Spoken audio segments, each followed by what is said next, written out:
You're in a relationship, so why do you feel so alone?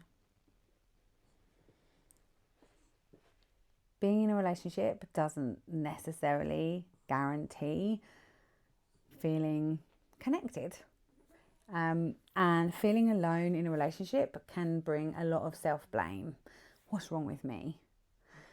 I just don't think I'm wired right. We make it about us and our problem. And actually, whilst it is absolutely about us, there's a little more to it than that. And you're definitely not broken. Because feeling alone in a relationship is not about physical proximity. It's not about whether you're sitting in the same room or even on the same sofa. It's about emotional connection. It's about feeling seen, feeling heard, feeling valued within that relationship. I know people who live alone and do not feel lonely in the slightest. And I know people who are in relationships and feel completely isolated. So what is going on and what can you do? If you feel alone in your relationship, again, as always, it's time to hold up that mirror and ask yourself what's going on. Why have you stopped using your voice? Is it because it feels pointless? Why have you stopped connecting? Is it because it feels unsafe? Does it feel like another thing to do, another job for you, another task, another service? Loneliness in a relationship is so tough, but it doesn't have to stay that way. Communication, we know communication is the key, and if only it was that easy, right? First, you need to understand, where am I not showing up? What is going on for me? Why have I made myself smaller or quieter or less visible? Why and where do I not feel safe? Do I not feel valued or appreciated? And then it's, how do I communicate that in a way that creates connection rather than reinforces disconnection? How do I communicate how I'm feeling without being further dismissed or without causing an argument? When you're having a good day, you don't want to bring it up because you don't want to spoil the good day. But if you're having a bad day, it doesn't feel safe to bring it up because it's just going to cause an argument.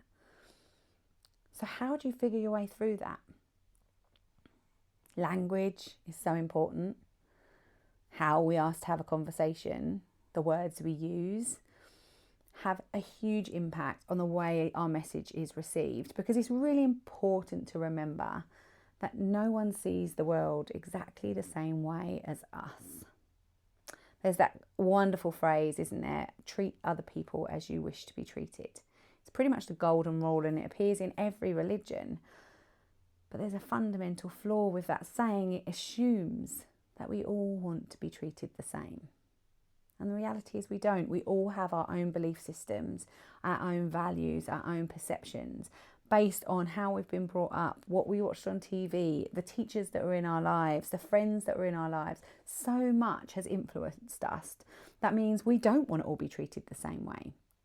So expecting people to read our minds and to just know what we need, we're always going to be disappointed. We're always going to feel frustrated. And yet we grew up watching Disney films where if you love someone, you could read their mind. You could finish each other's sandwiches. So let's be really clear here. True love is not about being a mind reader. Connection is not about being able to predict someone's needs without them saying it. True love, true connection comes from vulnerability. It comes from being able to safely speak up and tell the other person how you feel and what you need, and be able to have healthy conflict. Because if you feel lonely in a relationship, it means you've lost your voice. But it's your voice. You get to decide whether to stay quiet or speak up. The only person who has control over your voice is you. So if you want to figure out how to re-find that voice, or maybe find it for the very first time, I'll pop the link to the Power of One below, because the whole program, 6 weeks, step by step, how to find yourself in your relationship, how to figure out what comes next. There's 6 sessions delivered over 6 weeks, but you have the program for 12 months. And if you have any questions, please feel free to come and drop me a message either in the comments or come and find me on my socials or my website. I'd love to chat and I'd love to know what you want to hear more about.